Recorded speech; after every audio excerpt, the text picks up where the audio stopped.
It's always important to bring somebody in to give you an estimate so we're better prepared on move day. At College Hunks Moving, we perform over the phone and on-site estimates. A smaller apartment will call in to have us do an over the phone estimate. And then anything bigger than like a 2-bedroom apartment, we like to go out and see the home. We move a lot of families out of lofts and condos in downtown Kansas City, Missouri. So sometimes we're fighting with elevators, with residents coming in and out of the door. So a lot of times we always recommend customers blocking off the elevator and figuring out how far the carry is from the 8th floor out to the moving truck that we're parking in the street.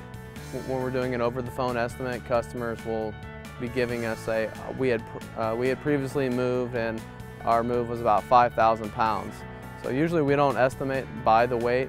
We come and give an on-site estimate and we break down on move day what will actually be moving, where some companies just charge strictly off the weight. They have you just give an inventory list, and then when they come out to move you, if you have anything that wasn't on your inventory list, they charge you extra. Where at College Hunks Moving, we don't have any additional fees. That's why we come out to give you an estimate so we know exactly what's getting moved on move day. We give you an estimate based on how many movers we'll be sending, how far you're traveling from point A to point B. So if you're moving from Shawnee to Kansas City, Missouri, we'll try to estimate the travel distance and we'll build that into our moving estimate. Anything like pianos or grandfather clocks, for example, need to be disassembled and they need to be crated. We shrink wrap them. At College Hunks Moving, we offer residential and commercial moves. When a business invites us in for an estimate, we try to break down, if desks need to be disassembled and try to figure out how many movers that we'll send, how many trucks we need to bring.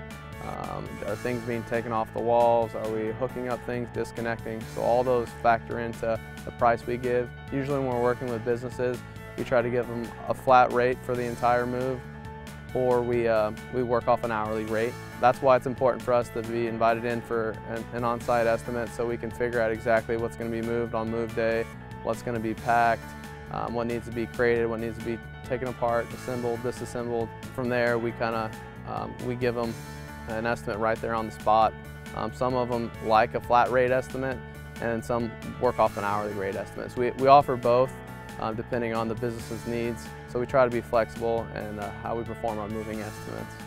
I'd recommend inviting 3 companies in to give you an estimate. And I would do your research, whether it's reading reviews online, it's visiting the Better Business Bureau, it's asking other friends or families that you knew were moving and who did they use, did they enjoy the experience, what were the pros, what were the cons. Because there's a lot of great companies out there, but you don't want to just pick the first company that comes to mind or the first truck you see on the road. It's important to do your research on who you're bringing in to move your belongings.